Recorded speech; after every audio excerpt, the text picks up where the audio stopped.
Assalamualaikum warahmatullahi wabarakatuh. Nama saya Firdiana Nurul Ica, NIM 2019-12-015 dari kelas Metodologi Penelitian 6B. Di sini saya akan mempresentasikan hasil proposal penelitian saya yang berjudul Pengaruh Fraud Hexagon terhadap kecurangan laporan keuangan dengan Komite Audit sebagai variabel moderasi studi kasus pada perusahaan BUMN yang terdaftar pada Bursa Efek Indonesia atau BEI pada periode 2017 sampai 2021. Latar belakang masalah. Perusahaan BUMN adalah perusahaan yang dikelola sebagian kecil, sebagian besar, bahkan sepenuhnya oleh pemerintah. Perusahaan BUMN adalah perusahaan yang menjadi sumber pendapatan negara. Permasalahan utama yang ditemukan oleh peneliti adalah meningkatnya kasus korupsi yang dilakukan oleh perusahaan BUMN pada saat COVID-19 berlangsung melalui program PEN atau Program Pemulihan Ekonomi Negara yang dianggarkan oleh pemerintah pusat. Hal tersebut akan mempengaruhi pendapatan negara. Maka daripada itu, pemerintah pusat agar menjadi lebih waspada dalam menganggarkan dana terhadap perusahaan BUMN.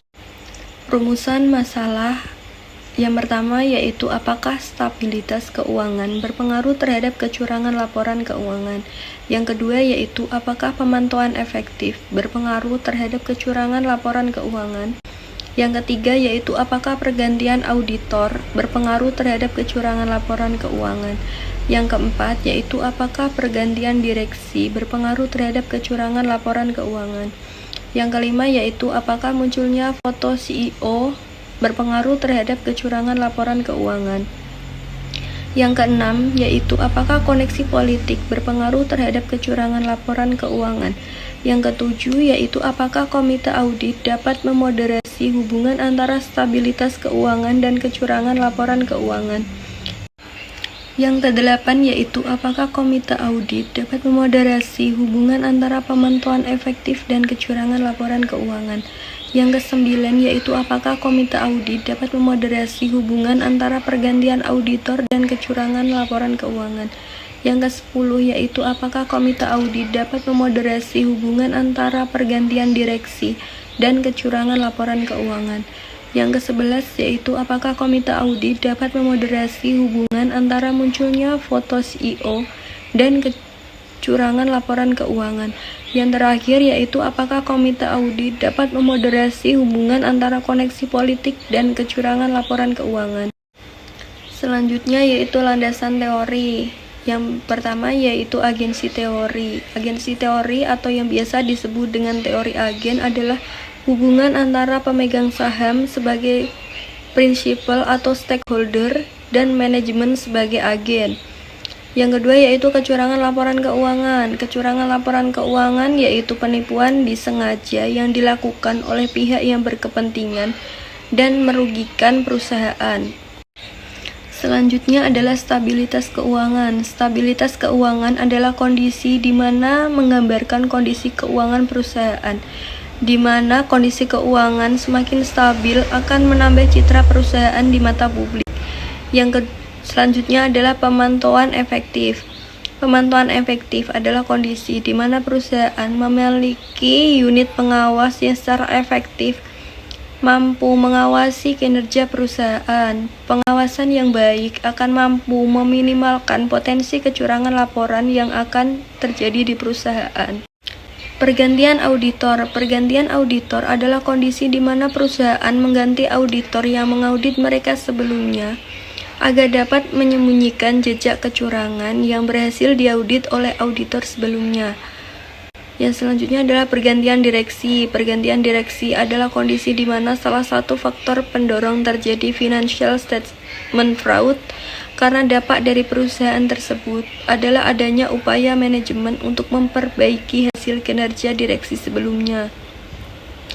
Yang selanjutnya adalah munculnya foto CEO. Munculnya foto CEO adalah kondisi di mana frekuensi kemunculan gambar CEO menunjukkan sifat arogansi atau sifat ego. Kemunculan foto CEO bisa kita lihat dalam laporan tahunan perusahaan di annual report. Yang selanjutnya yaitu koneksi politik. Koneksi politik adalah kondisi di mana perusahaan mempunyai hubungan dekat pemerintah. Hubungan dekat itu biasanya terjalin antara pemilik perusahaan. Yang selanjutnya yaitu komite audit. Komite audit adalah salah satu bentuk upaya pengawasan agar pengendalian internal serta audit internal dapat terlaksana dengan baik. Dengan adanya komite audit di dalam perusahaan akan mencegah potensi kecurangan laporan yang akan disebabkan oleh agen. Penelitian terdahulu yang pertama yaitu saya mengangkat penelitian dari Herlina Nazliyah dan Niken Savitri Primasari tahun 2022 dengan judul Analisis Fraud Hexagon terhadap Financial Statement Fraud pada perusahaan sektor infrastruktur, utilitas, dan transportasi. Dalam penelitian Herlina, variabel yang cocok dengan variabel yang akan saya financial statement fraud pada perusahaan sektor infrastruktur, utilitas, dan transportasi. Dalam penelitian Herlina, variabel yang cocok dengan variabel yang akan saya teliti yaitu pergantian direktur, koneksi politik, dan dalam hasil penelitian Herlina, pergantian auditor menghasilkan pengaruh negatif terhadap kecurangan laporan keuangan, dan koneksi politik menghasilkan pengaruh positif terhadap kecurangan laporan keuangan. Yang kedua yaitu penelitian yang dilakukan oleh Tarmidi Ahmad, Imam Ghazali, dan Imam David Pamungkas pada tahun 2022 dengan judul Hexagon Fraud Detection of Fraudulent Financial Reporting in State-Owned Enterprise Indonesia. Dalam penelitian Tarmidi, variabel yang selaras dengan penelitian saya yaitu variabel pergantian auditor, pergantian direktur. Dalam penelitian Tarmidi, pergantian auditor dan pergantian direktur menghasilkan tidak ada pengaruh terhadap kecurangan laporan keuangan. Kerangka berpikir yang pertama yaitu saya mengangkat variabel X1 yaitu stabilitas keuangan, variabel X2 yaitu pemantauan efektif, variabel X3 yaitu pergantian auditor, variabel X4 yaitu pergantian direksi, variabel X5 yaitu munculnya foto CEO, variabel X6 yaitu koneksi politik terhadap Z. Z dalam penelitian yang akan saya angkat yaitu kecurangan laporan keuangan, dan ditengahi oleh variabel Z atau variabel moderasi yaitu komite audit. Variabel penelitian, variabel independen penelitian saya yaitu stabilitas keuangan, pemantauan efektif, pergantian auditor, pergantian direksi, munculnya foto CEO, dan koneksi politik. Lalu untuk variabel dependennya yaitu kecurangan laporan keuangan, dan variabel moderasinya yaitu komite audit. Populasi dan sampel. Populasi pada penelitian saya yaitu perusahaan BUMN yang terdaftar pada Bursa Efek Indonesia atau BEI periode 2017 sampai 2020. Saya memilih teknik purposive sampling untuk menentukan pertimbangan atau kriteria-kriteria yang harus dipenuhi oleh sampel pada penelitian saya. Sampel pada penelitian saya yaitu yang pertama adalah perusahaan BUMN yang terdaftar pada Bursa Efek Indonesia. Yang kedua yaitu perusahaan yang mempublikasikan laporan tahunan dan laporan keuangan yang telah diaudit pada website Bursa Efek Indonesia. Yang ketiga yaitu laporan keuangan tahunan dan laporan keuangan perusahaan yang menyajikan informasi dan data-data yang diperlukan pada penelitian saya. Jenis dan sumber data. Jenis data pada penelitian saya yaitu data kuantitatif dan berupa data sekunder. Dan sumber data yang ada pada penelitian saya yaitu situs Bursa Efek Indonesia, jurnal, buku, dan situs internet lainnya yang masih berhubungan pada penelitian yang akan saya teliti. Metode pengumpulan data. Metode pengumpulan data saya ada 3. Yang pertama yaitu dokumentasi. Pada dokumentasi Data ini diperoleh dari laporan tahunan keuangan perusahaan BUMN yang terdaftar di BEI.